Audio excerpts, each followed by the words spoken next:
The Village is, in my opinion, among the most misunderstood and underrated films I've ever seen.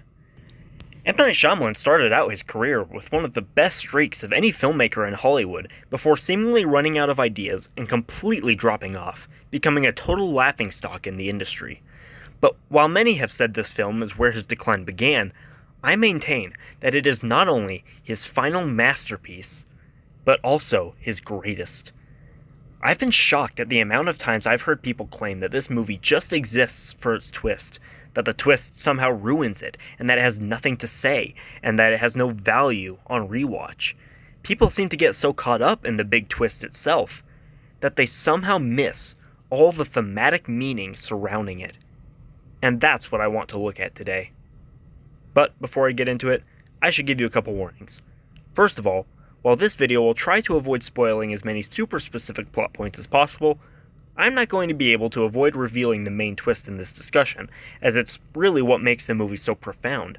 So if you haven't seen the film, please save this video to your watch later list, and go watch the movie before continuing.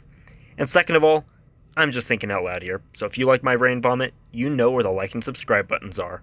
Now without further ado, let's dive into it. First off, let me just say real quick that I adore this film in large part simply thanks to the equally beautiful and chilling atmosphere created by the brilliant directing and utterly phenomenal score. This film knows how to create a mood that will totally absorb you and stick with you long after the unforgettable ending. The music still gives me chills every time I listen to it. And aside from that, I love this film's cast. Joaquin Phoenix, Adrien Brody, and Bryce Dallas Howard in particular give such believable and likable performances as these incredibly unique, fun, and emotionally compelling characters. This movie just hits different on so many levels. With all that said, I now want to get into the ideas that make this film so resonant, and to do so, we're going to have to look at the movie's backstory. So, I'm about to get deep into spoilers in 3, 2, 1. The titular village was founded as a sort of retreat by a bunch of people in a support group, all of whom had, in one way or another, been victimized by the evils of the world. Most had lost family members to the cruelty of violent criminals, and they blamed this plague on our modern society, deciding to retreat from it entirely.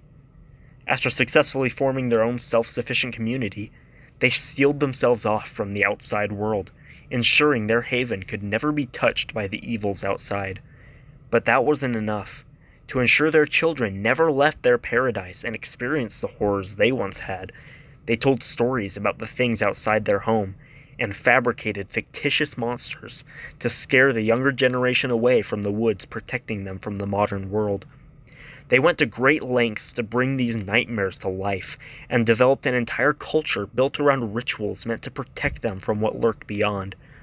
However, as we see in the movie, maintaining such an elaborate facade proves difficult when the evil they thought they'd escaped finds its way into their sheltered world, and their only salvation lies beyond the walls they've built.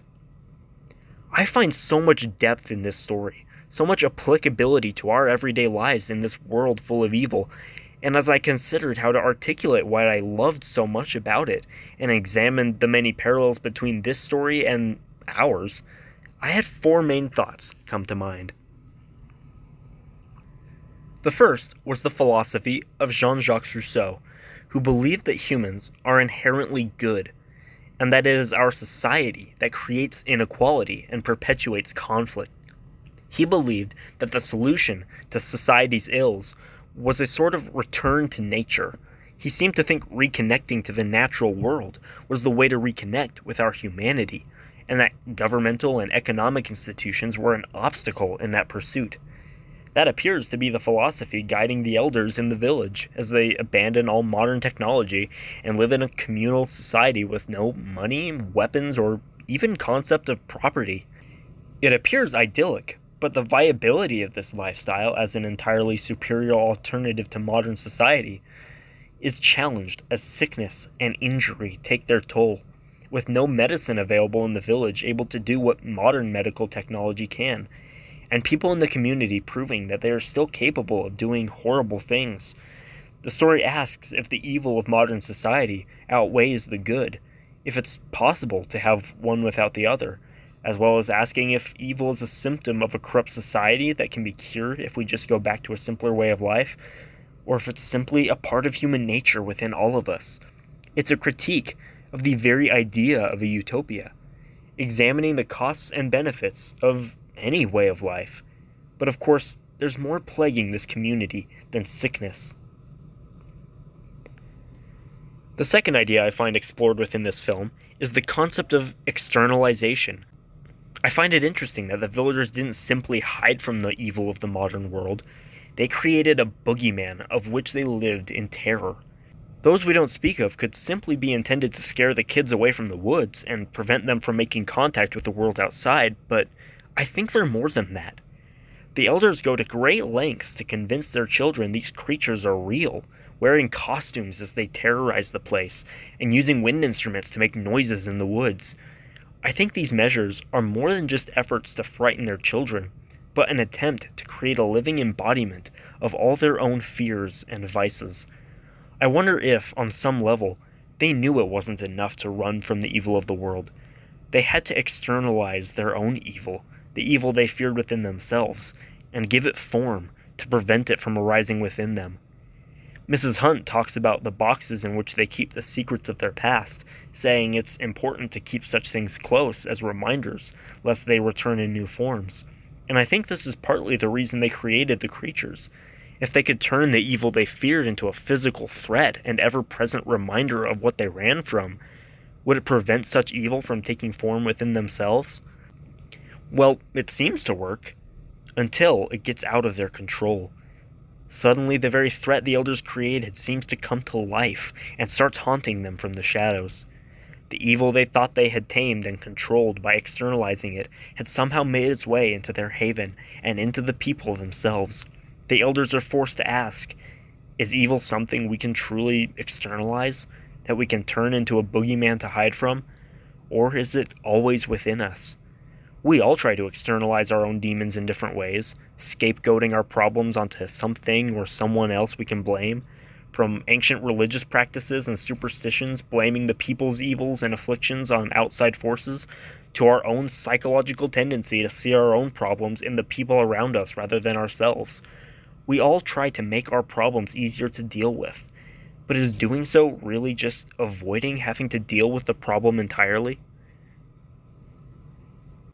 A third possible reading of the movie's themes is less focused on general philosophies or individual psychological behaviors, and more focused on the way our institutions are built on fear and lies, and whether they can be justified.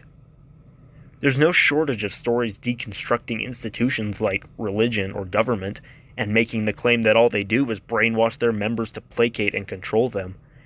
They tend to think this is somehow an incredibly smart and profound insight, but usually they present this reality in extremely black and white terms. The Matrix doesn't give much attention to the fact that people within it are happy and comfortable while the heroes are killing countless innocents. It's just accepted that the AI is evil because it controls people and manipulates their reality, so anything is justified in defeating it. Most movies deconstructing religion paint it as entirely harmful for enforcing its ideologies, without considering all the good it does for its members and society as a whole. I don't know if The Village was meant to be another such story examining how institutions control people, but if it is, I love the nuance it brings to the discussion. It asks if maybe these institutions are ultimately doing good, or at least if they can do good, if they are well-intentioned. If other deconstructionist stories look at society through the lens of conflict theory, with those in power just using control to maintain their power, then The Village takes a functionalist perspective, asking if what we may see as mere control is really what's keeping society functioning at all, and even making people better. The movie exposes the elders' lies as they are forced to allow Ivy to see through the facade, but it doesn't try to paint them as villains. They themselves begin to wonder if their whole quest was misguided and hopeless from the start, if their lies can really preserve their community's safety, innocence, and, well, happiness. But the film ends with them recommitting to their conviction. They've realized that they can't keep up the lies themselves forever, and they know that they almost did more harm than good, that it was the truth that ultimately saved Lucius's life.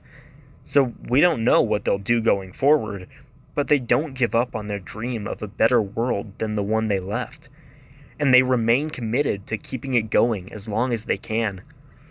The movie asks us, can dishonesty and manipulation, lies and fear, or at the very least, artificial ideals and false beliefs, do good if they protect people from evil and make them happier? Or are such tactics doomed to ultimately crumble and backfire, causing more harm than good once the lies fall apart? Finally, the last theme I see in this story, and the one I find most moving and profound, is all about parenting. I mean, that's literally what the story is about. These people wanted their children to grow up in a world free from the suffering and evil they knew in our world, and they built that for them. Sure, you can look at this story and see an allegory for religious or governmental institutions, but really, it's just about parents trying to give their children the best life they can. And how relatable is that? They may take their desires to the extreme, creating an isolated commune and pretending it's the 18th century while dressing up as monsters to keep their kids from ever finding out what the rest of the world looks like. But in some way, don't many, if not most, parents try to do something like this? This is really just an extreme form of sheltering. Mr. Walker, in his big speech to the other elders after sending Ivy into the woods, says that the reason they built this place was to preserve innocence. They wanted to create a perfect world where their children would never have to know evil, where they could remain pure and good, free from the ever-present influence of sin in the modern world. Isn't that what we all try to do for our children? Well, the question the film raises is whether that's possible, or even a worthy goal.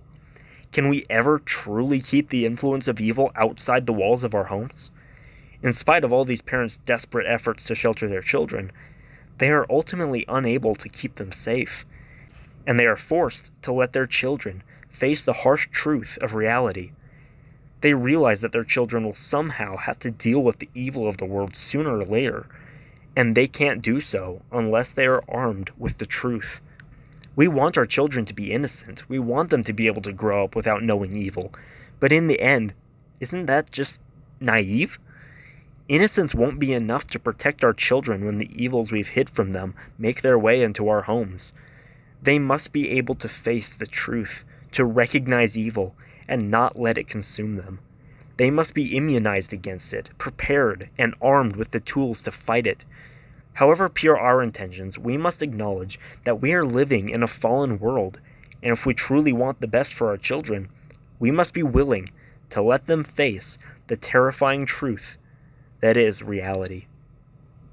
These themes are perhaps the strongest that have resonated with me over the years since I first saw the movie, but I'm sure those aren't all the ideas to take away from it. If I missed something that stood out to you in this film, please share it in the comments. I look forward to discussing it more with you. So if you haven't seen this movie, I'm very annoyed with you for having watched this whole video before doing so, but I still can't encourage you enough to watch it for yourself. It really is, to me, one of the most hauntingly gorgeous films of all time. And if you have watched this movie and didn't appreciate it at the time, I hope you'll give it another chance, and that something I shared will help you see it for the masterpiece I believe it is. This movie has stuck with me and profoundly moved me in many ways, not least of which is in being the earliest and possibly greatest influence on the screenplay that I am now writing, which I mentioned to explain my sluggish upload schedule over the last couple months. For a while, I was struggling to motivate myself to write, but some ideas came together a couple months ago, and since then, I've been totally invested in that project. Unfortunately, it appears I only have so much creative energy to spend, and it's hard to keep up the momentum on both my writing and my YouTube channel. I'm not quitting the channel by any means, but I want to let you know that my uploads will probably remain somewhat infrequent for some time, as my screenplay is currently my highest priority as far as my creative outlets go. Just know that I don't intend on going anywhere soon, so I hope to see you next time. Until then, never stay silent.